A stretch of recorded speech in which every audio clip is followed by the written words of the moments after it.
Good morning student. Aldehyde और ketone के लिए अब तक हमने उन अभिक्रियाओं की बात की है जो पहले एल्डिहाइड और कीटोन देते थे, फिर कुछ ऐसी अभिक्रियाएं हमने पढ़ी हैं जो केवल एल्डिहाइड दे रहे थे। और एल्डिहाइड में कैनिजारो रिएक्शन को हम पढ़ चुके हैं, जो ये प्रदर्शित करती है कि ऐसे एल्डिहाइड जो अल्फा हाइड्रोजन नहीं रखते कैनिजारो रिएक्शन प्रदर्शित करते हैं, जिसमें एक मोल ऑक्सीकृत होकर अम्ल और दूसरा अपचयित होकर अल्कोहल में परिवर्तित होता है। इसके बाद जो आगे रिएक्शंस थे जो और अपन मेंशन कर सकते हैं, जो केवल एल्डिहाइड ये ऐसी अभिक्रियाएं प्रदर्शित करते हैं।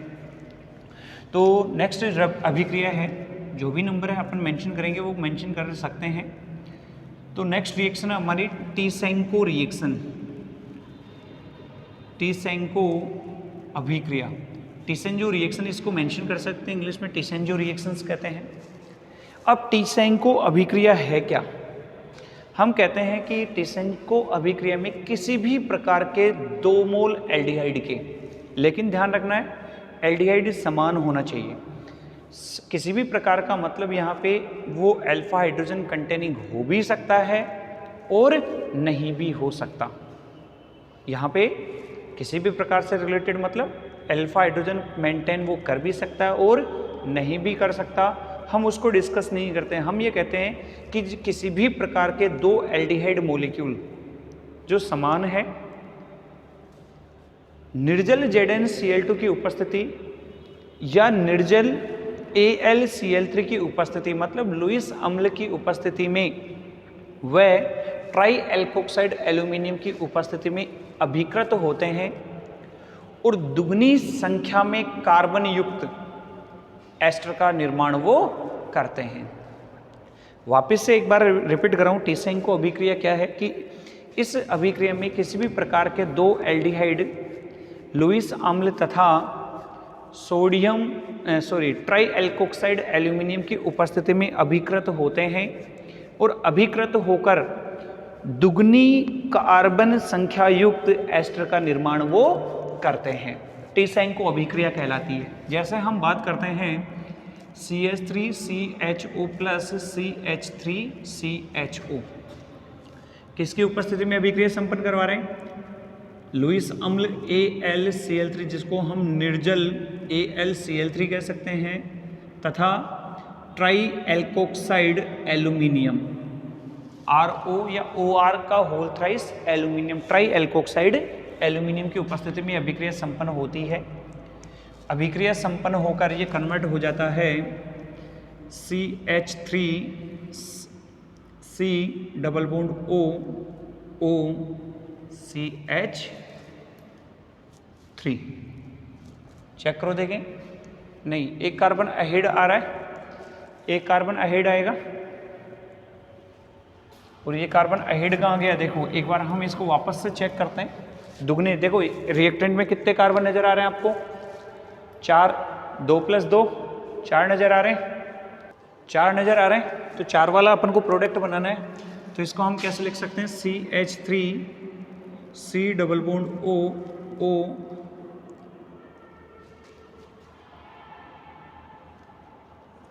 CH2 CH3। देखिए कुछ ऐसा ही है कि स्पीसीज, यस और नो? यस। तो चेक करते हैं इस स्पीसीज को कि कैसे इसका प्रोडक्ट का फॉर्मेशन हो रहा है। चेक करते हैं इसके मैकेनिज्म में। मैकेनिज्म क्या कर रही है? ये एक दूसरे को क्या करते हैं? कंडेंस्ड करते हैं, कंडेंस्ड और रीअरेंज होते हैं ये। तो हमने ये माना है कि जो CH3 C double bond OH plus, इसको हम लिख सकते हैं CH3 C double bond OH। इस तरह से होता है ये। तो होगा क्या? चेक करना कि जैसे ही ये इलेक्ट्रॉन इधर शिफ्ट होते हैं, इसके पास एक्स्ट्रा इलेक्ट्रॉन्स की इलेक्ट्रॉन डेंसिटी है, तो ये इलेक्ट्रॉन इधर शिफ्ट होने से ये रीअरेंज होता है यहाँ। ओके, या अपन कह सकते हैं कि जो सिंगल बॉन्ड है वो अप्रोच होता है। क्या हो रहा है? सिंगल बॉन्ड अप्रोच होता है। सिंगल बॉन्ड की तरफ अप्रोच करता है, तो इसको हम इलेक्ट्रॉन डेंसिटी को क्या कर रहे हैं, रिडिस्ट्रीब्यूटेड कर रहे हैं, और ये इधर अटैक करता है। तो ये न्यूक्लियोफिलिक सेंटर बना रहा है, ये न्यूक्लियोफाइल की तरह रिएक्ट कर रहा है। उपस्थिति हम ये दे सकते हैं, ये रीअरेंज होकर क्या बनेगा, CH3CO-, ये H इस पे अटैच्ड है, डबल बॉन्ड सिंगल बॉन्ड में कन्वर्ट हुआ है, C इस पे H लगा हुआ है, और यहाँ पे CH3 ऑलरेडी है। तो इस पूरी प्रोसेस में यहाँ नेगेटिव और यहाँ पॉजिटिव चार्ज आ जाता है। अब हम ये जानते हैं कि जैसे इलेक्ट्रॉन घनत्व शिफ्ट होता है, डिस्ट्रीब्यूट होता है, उसी प्रकार जैसे इलेक्ट्रॉन डेंसिटी जाती है वैसे इलेक्ट्रॉन डेंसिटी वापस रिवर्ट होती है। रिवर्ट होने के लिए वापस ये इलेक्ट्रॉन शिफ्ट होते हैं, इधर शिफ्ट हुए। अब इस कंडीशन में आपको ये ध्यान रखना है कि यहाँ पे 3 प्रोबेबिलिटी है कि 3 तरह के बॉन्ड है वो टूट सकते हैं। अगर हम इस बॉन्ड को तोड़ते हैं इसका मतलब रिएक्शन प्रोसीड नहीं होगी। इस बॉन्ड की बात करेंगे, carbon carbon bond, covalent bond more strong होता है, जबकि यहाँ पे कार्बन हाइड्रोजन आयनिक बॉन्ड होता है, इजिली डिसोसिएट हो जाता है। तो यहाँ से जो H है वो एज ए माइनस कहाँ रीअरेंज होगा, इलेक्ट्रॉन को लेके जाएगा, ये इलेक्ट्रॉनों को विड्रॉल करेगा। विड्रॉल करने से होगा क्या, CH3C ये डबल बॉन्ड O में कन्वर्ट हो जाएगा, ये O है, ये CS2 और ये CH3 में कन्वर्ट हो जाएगा। ये रहा आपके लिए प्रोडक्ट। तो ध्यान रखना टी-सैंको रिएक्शन में क्या है, समान प्रकार के एल्डिहाइड जब अभिकृत होते हैं एक दूसरे से अभिकृत होकर दुगनी कार्बन संख्या युक्त एस्टर का निर्माण कर देते हैं। अभिक्रिया कौन सी कहलाएगी, टी-सैंको रिएक्शन। इसके बाद हम बात करते हैं एल्डिहाइड की अभिक्रियाओं में जो केवल एल्डिहाइड देते हैं, बहुलीकरण अभिक्रिया। कौन सी अभिक्रिया है, बहुलीकरण। अगर हम फॉर्मेल्डिहाइड की बात करते हैं तो बहुलीकरण 2 प्रकार से ये प्रदर्शित करते हैं फॉर्मेल्डिहाइड। एक जिसमें लीनियर पॉलीमराइजेशन होता है, रेखीय बहुलीकरण, और एक होता है चक्रीय बहुलीकरण। लीनियर पॉलीमराइजेशन में रेखीय बहुलीकरण में कोई विशेष उत्पाद तो खैर नहीं कह सकते हम, लेकिन सामान्यतः अपन क्या कहेंगे कि इसमें 2 प्रकार से पॉलीमराइजेशन होगा। तो नेक्स्ट रिएक्शन जो भी है लिखेंगे पॉलीमराइजेशन रिएक्शन, बहुलीकरण अभिक्रिया, बहुलीकरण अभिक्रिया। अब यहाँ पे बहुलीकरण 2 प्रकार से होती है। पहली अभिक्रिया है रेखीय बहुलीकरण, लीनियर पॉलीमराइजेशन। रेखीय बहुलीकरण में होगा क्या, हम N मोलिक्यूल लेते हैं CH2O के। CH2O क्या होता है, फॉर्मेल्डिहाइड लेते हैं अपन, फॉर्मेल्डिहाइड। इसका हमको पॉलीमराइजेशन करवाना है, ठीक है। पॉलीमराइजेशन करवा के अब देखो ऐसी ही इकाइयाँ जुड़ेगी, ये फिक्स है। तो यहाँ से हम लिख सकते हैं CH2O का होल N। इस तरह की जो यूनिट्स हैं वो बारंबार जुड़ती जाएंगी और एक पॉलीमर का निर्माण कर लेती है, बहुलक का निर्माण कर लेती हैं। लेकिन ध्यान रखना, जब इसका लीनियर रेखीय बहुलीकरण ना करवाते हुए हमको क्या करवाना है, इसका चक्रीय बहुलीकरण करवा दें। चक्रीय बहुलीकरण, साइक्लिक पॉलीमराइजेशन, ठीक है। तो इसमें 3 मोल CH2O के रिएक्ट करते हैं, पॉलीमराइजेशन में जाते हैं और एक विशेष प्रकार के उत्पाद का निर्माण कर लेते हैं। एक विशेष प्रकार के उत्पाद का निर्माण कर लेते हैं। ये जो उत्पाद है चक्रीय बहुलीकरण का, इसको कहा जाता है 1,3,5 ट्राईऑक्सेन। क्या कहा जाता है, 1,3,5 ट्राईऑक्सेन बन जाता है। ये कहलाता है इनका लीनियर पॉलीमराइजेशन।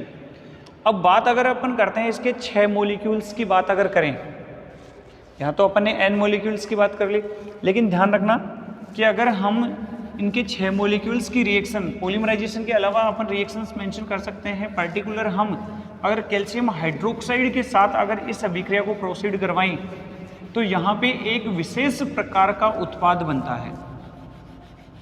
6 फॉर्मेल्डिहाइड के अणु हैं, कैल्शियम हाइड्रोक्साइड की उपस्थिति में अभिकृत होते हैं और अभिकृत होकर एक विशेष प्रकार का जिसमें 6 कार्बन युक्त यौगिक बनेगा और यौगिक बनता है फोरमोस। क्या बनता है? फोरमोस। कैसे बनता है चेक कर लेते हैं।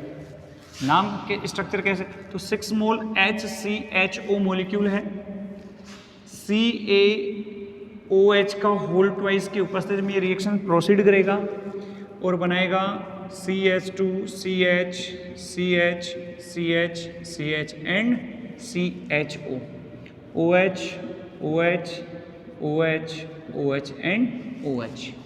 देखो 6 कार्बन युक्त तो एक स्पीशीज बन रही है, इसको कहा जाता है फोरमोस। क्या कहा जाता है? फोरमोस कहा जाता है। अगर हम इसके IUPAC नेमिंग की बात करते हैं कि मॉलिक्यूल की IUPAC नेमिंग क्या होनी चाहिए, तो फंक्शनल ग्रुप यहाँ पे CHO मेन फंक्शनल ग्रुप है, तो IUPAC नेमिंग हो जाएगी 2 3 4 5 6 पेंटा हाइड्रोक्सी हेक्सेन 1L या 1 2 3 4 5 पेंटा हाइड्रोक्सी हेक्सेनेल। क्या बन जाएगा? हेक्सेनेल बन जाएगा। तो नाम लिख सकते हैं, IUPAC नेमिंग क्या हो जाएगा फोरमोस का? 1 2 3 4 5 पेंटा हाइड्रोक्सी हेक्सेनेल, हेक्सेनेल, ये इसकी नेमिंग हो जाएगी। ओके, तो ये हमने पॉलीमराइजेशन के साथ साथ एक विशेष प्रकार की अभिक्रिया चेक की है। अब फॉर्मेल्डिहाइड की ही एक और अभिक्रिया हम चेक करते हैं, जो हम जनरली एल्कोहल्स के साथ भी पढ़ते हैं। एल्कोहल फिनोल ईथर में अपन फिनोल के साथ अभिक्रिया को अभिकृत करवाते हैं। फॉर्मेल्डिहाइड को एक इंटरमीडिएट स्पीशीज बनती है जिसका लीनियर या ब्रांचिंग जो पॉलीमराइजेशन करवाया जाता है, तो 2 प्रकार के पॉलीमर बनते हैं, नोवालक और बेकेलाइट। रिएक्शन है लैड्रर मानसे अभिक्रिया, लैड्रर मानसे अभिक्रिया। ठीक है, इस रिएक्शन में देखो इंटरमीडिएट बनेगा, फिनोल की अभिक्रिया फिनोल की अभिक्रिया किसके साथ करवाई जाती है? HCHO के साथ करवाई जाती है बेसिक मीडियम में। ओके, फिनोल की अभिक्रिया जब HCHO के साथ करवाई जाती है बेसिक मीडियम, या फिर सबसे फेवरेबल कंडीशन होती है लुईस अम्ल की उपस्थिति में, निर्जल AlCl3। अब यहाँ पे होगा क्या, एक इंटरमीडिएट स्पीशीज बनती है, निर्जल AlCl3 इसको इंटरमीडिएट स्पीशीज में कन्वर्ट करता है, OH कन्वर्ट कर देता है CH2OH, प्लस एक और स्पीशीज बनती है OH CH2OH। इसको कहा जाता है ऑर्थोहाइड्रोक्सी बेंजिल एल्कोहल या बेंजाइलिक एल्कोहल। ठीक है, और ये बनता है पैरा हाइड्रोक्सी बेंजिल एल्कोहल। अब यहाँ पे इस इंटरमीडिएट स्पीशीज का पॉलीमराइजेशन करवाया जाता है। अगर हम केवल ऑर्थोहाइड्रोक्सी बेंजिल एल्कोहल का पॉलीमराइजेशन करवाएं, हम केवल किसकी बात कर रहे हैं? ऑर्थो वाले के लिए OH, यहाँ से हम H मेंशन कर सकते हैं, प्लस एक और स्पीशीज लेते हैं अपन OH, यहाँ H CH2OH, एक और स्पीशीज हम यहाँ पे ले रहे हैं OH H CH2OH। ऐसे कितनी इकाइयाँ ले सकते हैं अपन? N इकाइयाँ ले सकते हैं। होगा क्या, यहाँ से ये ग्रुप बाहर जाएगा, ये H2O, ये H2O और ये ग्रुप बाहर, तो ये H2O बन जाएगा। कितने N जो H2O मॉलिक्यूल हैं वो बाहर जाएंगे, NH2O, क्योंकि N मॉलिक्यूल ले रहे हैं यहाँ पे, N मॉलिक्यूल। अब इनका पॉलीमराइजेशन होता है, पॉलीमराइजेशन होने के बाद ये जो स्पीशीज का फॉर्मेशन करते हैं वो कुछ इस तरह से बनती है, CH2OH फिर CH2, फिर OH और ये वैलेंसी। इसके कितने पार्टिकल्स कनेक्ट हो जाते हैं? N पार्टिकल कनेक्ट हो जाएंगे। N पार्टिकल अगर कनेक्ट होंगे तो ये स्पीसीज बन जाती है नोवालक। नोवालक, NOVALAC, नोवालक बन जाता है, जो एक विशेष प्रकार का पॉलीमर होता है, जो किससे बन रहा है? ऑर्थो हाइड्रोक्सी बेंजिल अल्कोहल के रेखीय बहुलीकरण से। इसी प्रकार यदि ऑर्थो हाइड्रोक्सी बेंजिल अल्कोहल और पैरा हाइड्रोक्सी बेंजिल अल्कोहल दोनों भी अगर मिल जाएं तो भी एक विशेष प्रकार के उत्पाद का निर्माण करते हैं और वो उत्पाद कहलाता है बेकेलाइट। ओके, तो नोवालक की स्ट्रक्चर समझ में आ गई। केवल ortho hydroxy benzyl alcohol linear polymerisation के थ्रू किसका फॉर्मेशन कर रहे हैं? नोवालक का। अब हमको बेकेलाइट बनाना है। बेकेलाइट बनाने के लिए अपन को क्या करना है? ऑर्थो और पैरा दोनों जो इंटरमीडिएट हैं उनके साथ ये अभिक्रिया प्रोसीड करवाई जाएगी और एक साखित पॉलीमर का निर्माण हो जाता है। और वह साखित पॉलीमर कठोर प्रवृत्ति का होता है, कठोर प्रकृति का होता है और स्पीसीज बना देता है या प्रोडक्ट बना देता है बेकेलाइट। तो बेकेलाइट का फॉर्मेशन कर लें। चलिए फॉर्मेशन करते हैं बेकेलाइट का, जिसमें ऑर्थो और पैरा दोनों अटैच्ड होंगी। तो यहाँ से हमने पहली स्पीसीज ली है ऑर्थो, OH CH2OH, यहाँ से हम H मान सकते हैं, यहाँ से H मान सकते हैं। ऑर्थो हाइड्रोक्सी है, इसके साथ अपन किसकी बात करेंगे? पैरा की। तो ये OH और यहाँ CH2OH। देखो ये ऑर्थो है और ये पैरा है, तो यहाँ H और यहाँ भी H। इसके बाद यहाँ से हम फिर से ऑर्थो हाइड्रोक्सी की बात करेंगे, OH H और यहाँ पे CH2OH और यहाँ H। ओके, यहाँ से अपन अटैच कर सकते हैं। एक और जो स्पीसीज, फिर यहाँ से अपन क्या लेंगे? देखो ऑर्थो पैरा, फिर ऑर्थो लिया, अब क्या लेंगे? फिर से पैरा लेंगे।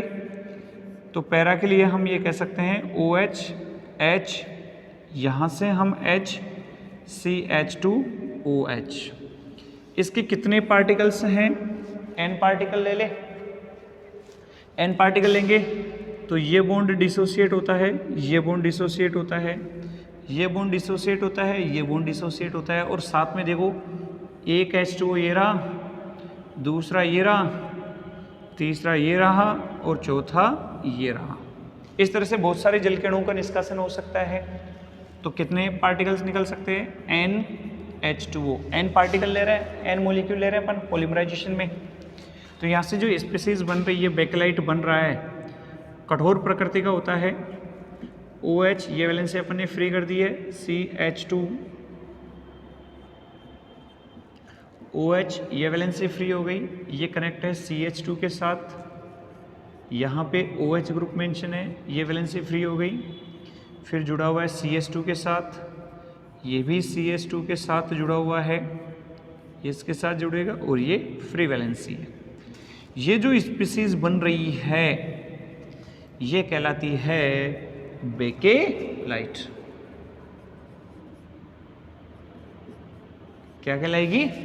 बेकेलाइट कहलाएगी। तो इस तरह से हम लेड्रेड-मान से अभिक्रिया द्वारा दो प्रकार के बहुलकों का निर्माण कर सकते हैं। एक है नोवालक और दूसरा है बेकेलाइट। नोवालक बनाने के लिए क्या करना पड़ता है कि जो इंटरमीडिएट है ऑर्थो हाइड्रोक्सी बेंजिल अल्कोहल, उसका रेखीय बहुलीकरण करवाया जाता है। जबकि बेकेलाइट प्राप्त करने के लिए हमें ऑर्थो और पैरा हाइड्रोक्सी बेंजिल अल्कोहल का संघनन करवाया जाता है और उसके पश्चात प्रोडक्ट मिलता है बेकेलाइट। क्लियर है? ये रिएक्शन कौन सी थी? लेड्रेड-मान से अभिक्रिया।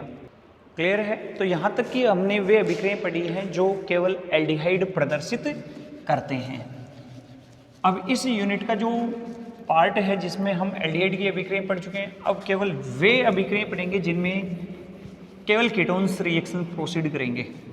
ओके, तो यहाँ से हम टॉपिक राइट कर सकते हैं वे अभिक्रियाएं जो केवल कीटोन देते हैं। कीटोन की कुछ स्पेशल रिएक्शंस की बात अपन करते हैं, जैसे अपन पॉलीमराइजेशन की बात करते हैं या विशेष जो परिस्थितियां होती है उनमें केवल कीटोन्स अभिकृत होते हैं और विभिन्न प्रकार के उत्पादों का निर्माण कर लेते हैं। ओके, तो देखते हैं कि कौन सी रिएक्शंस हैं जो केवल कीटोन्स के द्वारा प्रदर्शित होती है।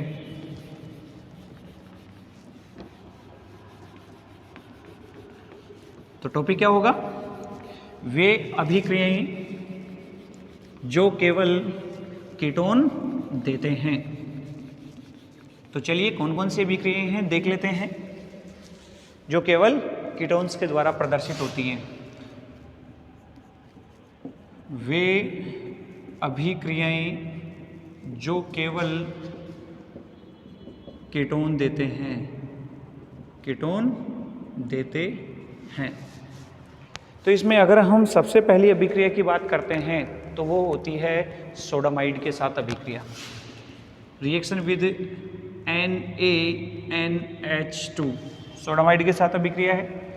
रिएक्शन प्रोसीड करवाते हैं CH3 C double bond O CH3 plus H2N Na। तो यहाँ से NH2 और यहाँ से एक H, इसको हम कैसे लिख सकते हैं? इस CH3 को हम लिख सकते हैं CH2H, इस तरह से लिख सकते हैं। तो यहाँ से ये जो स्पीसीज है वो बाहर जाती है, अमोनिया स्पीसीज बनाता है CH3 C double bond O CH2Na। इसको कहा जाता है सोडियो एसीटोन। क्या कहा जाता है? सोडियो एसीटोन। तो पहली अभिक्रिया है NaNH2 के साथ अभिक्रिया, सोडियो एसीटोन का फॉर्मेशन करता है by the removal of ammonia. दूसरी अभिक्रिया की बात करते हैं तो दूसरी अभिक्रिया होती है अमोनिया के साथ ही अभिक्रिया है ये। नेक्स्ट रिएक्शन है अमोनिया के साथ अभिक्रिया, NH3 के साथ रिएक्शन। तो यहाँ से नेक्स्ट है नंबर सेकंड है रिएक्शन विद NH3 के साथ अभिक्रिया। देखो NH3 के साथ कैसे होगी वो समझना। NH H और H, NH3 है, NH3 है। इस NH3 के साथ जो रिएक्शंस प्रोसीड होगी वो देखो कुछ इस तरह से चलेगी। C double bond O CH2 H CH2 H। एक और जो स्पीसीज होती है CH3 C double bond O CH3 और यहाँ पे भी होगी O CH3 CH3। मतलब अमोनिया के साथ 3 मोल एसीटोन के रिएक्ट करते हैं। जो पहली रिएक्शंस प्रोसीड होगी वो इस तरह से है, बॉन्ड का फॉर्मेशन करती है, और दूसरी रिएक्शन यहाँ से H2O मॉलिक्यूल का रिमूवल करती है। तो यहाँ से -2 H2O 1 2 3 4 5 6 6 मेंबर रिंग का फॉर्मेशन होता है। ये बनेगा NC, इसके बाद यहाँ आएगा CH2, फिर आ रहा है C डबल बॉन्ड O, फिर कार्बन, फिर CH2 और ये स्पीसीज। अब यहाँ से क्या क्या है? इस पर CH3 और CH3 जुड़ा हुआ है, ये रहा। इस कार्बन पे भी CH3 और CH3 जुड़ा हुआ है और इस पर H जुड़ा हुआ है। ये स्पीसीज बन रही है क्या? चेक कीजिए। अगर हम 6 मेंबर रिंग का फॉर्मेशन, तो इसको कहा जाता है cyclic try acetone ammonia. Cyclic species है, ट्राई एसीटोन अमोनिया के नाम से ये जानी जाती है, जो एक साइक्लिक प्रोडक्ट होता है, साइक्लिक प्रोडक्ट। ओके, तो हम अमोनिया के साथ हम क्या रिएक्शन दे सकते हैं कि अमोनिया के साथ जब ये अभिकृत होते हैं तो 3 मोल एसीटोन की अभिक्रिया किसके साथ करवाई गई है? अमोनिया के साथ, और बनाता है ट्राई एसीटोन अमोनिया, जो एक साइक्लिक प्रोडक्ट होता है। इसके बाद हम बात करते हैं पॉलीमराइजेशन के लिए। तो पॉलीमराइजेशन रिएक्शंस में यहाँ पे 2 तरह की रिएक्शंस प्रोसीड होती हैं। एक होती है साइक्लिक पॉलीमराइजेशन, जैसा कि हम एल्डिहाइड में पढ़ गए थे, और एक होती है लीनियर पॉलीमराइजेशन। ओके, तो सबसे पहले अपन बात करेंगे लीनियर पॉलीमराइजेशन के लिए कि किस तरह से ये रिएक्शंस प्रोसीड होंगी। तो नेक्स्ट रिएक्शन है बहुलीकरण अभिक्रिया। और बहुलीकरण दो प्रकार से होंगी, ध्यान रखना है अपन को। तो पहले यहाँ से टॉपिक कौन, नेक्स्ट रिएक्शन नंबर 3 बहुलीकरण पॉलीमराइजेशन। पहला है रेखीय। अब इसमें 3 मोल एसीटोन के रिएक्ट करते हैं और प्रोडक्ट का फॉर्मेशन करेंगे। कितने मोल्स लेते हैं अपन? 3 मोल रिएक्शन में अपन प्रोसीड करते हैं इनके और प्रोडक्ट का फॉर्मेशन करते हैं।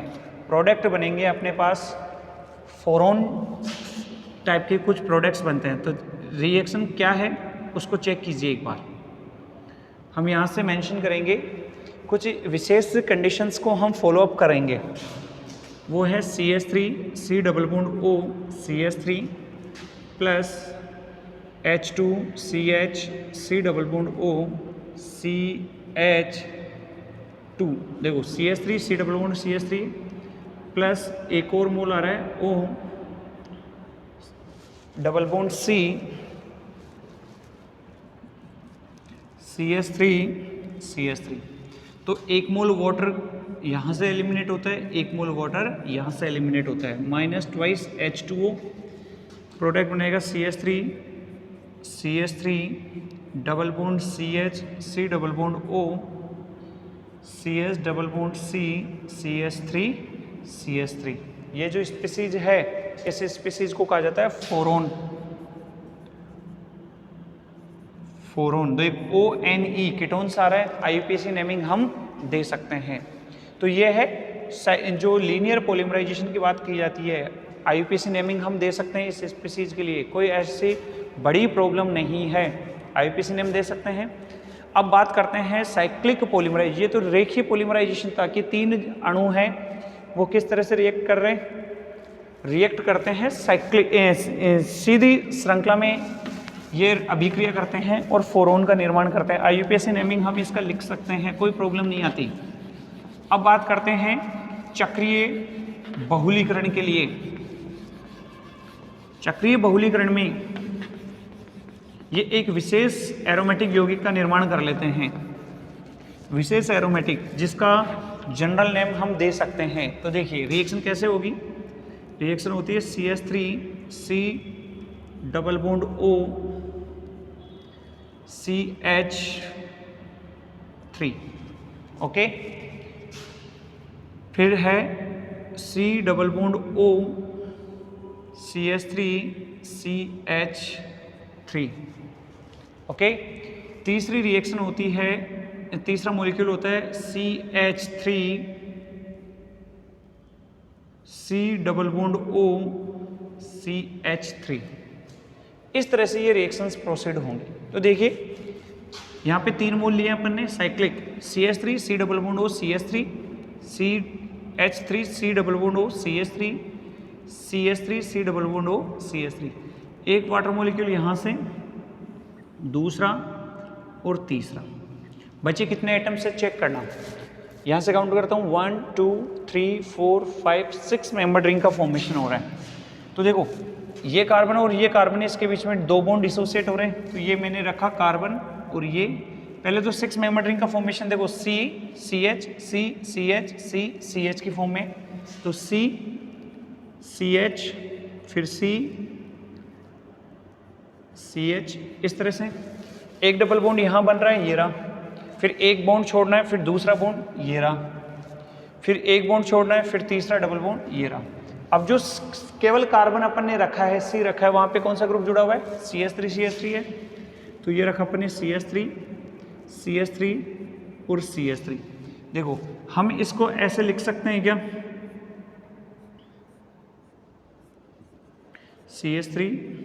CH3 और CH3। ये स्पीशीज क्या कहलाती है, यही तो है ये, इसको कहा जाता है मेसिटिलीन। क्या कहा जाता है, मेसिटिलीन का फॉर्मेशन कर लेते हैं ये। तो इस तरह से हमने कीटोन्स की अभिक्रियाएं भी पढ़ी है।